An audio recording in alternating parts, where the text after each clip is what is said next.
గతంలో బీఆర్ఎస్ ప్రభుత్వం మీద దుమ్మెత్తి పోసినటువంటి కాంగ్రెస్ నాయకులు ఇవాళ ఎందుకో కల్లాల కాడికి పోతలేరు. ఇవాళ ముఖ్యమంత్రి పట్టించుకోడు, మంత్రులు కల్లాల కాడికి పోరు.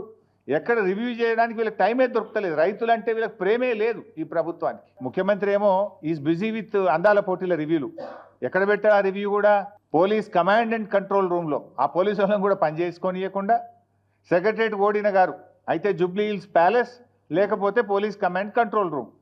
నెల రోజులకు ఒక్కసారి కూడా సెక్రటరేట్ ముఖం చూస్తలేడు. ఇవాళ ఆ పోలీస్ కమాండ్ కంట్రోల్ రూమ్లో అందాల పోటీల మీద రివ్యూ పెడుతున్నావు కదా రేవంత్ రెడ్డి గారు.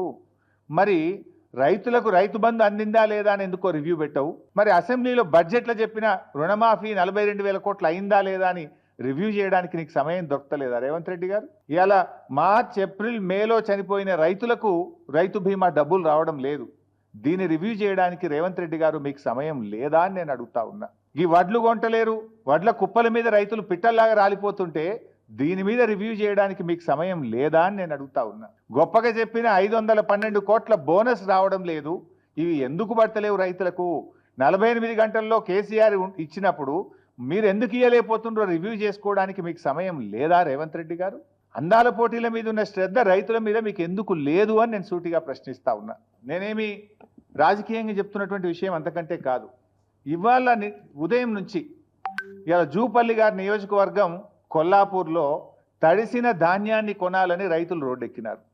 వాళ్ళని పట్టించుకునే నాతులు లేదు. తరుగు పేరిట కిలోల కొద్ది 4 కిలోలు 5 కిలోలు తీస్తుండ్రని చెప్పి ఇవాళ కొల్లాపూర్లో వాళ్ళు ధర్నా చేసిండ్రు. నాగర్ కర్నూలు జిల్లా పెంటపల్లి మండలం జటప్రోలులో ఇలా తడిసిన ధాన్యాన్ని కొనండి, మొలకలెత్తుతున్నాయి అని చెప్పి రోడ్డెక్కి రైతులు ధర్నా చేసిండ్రు.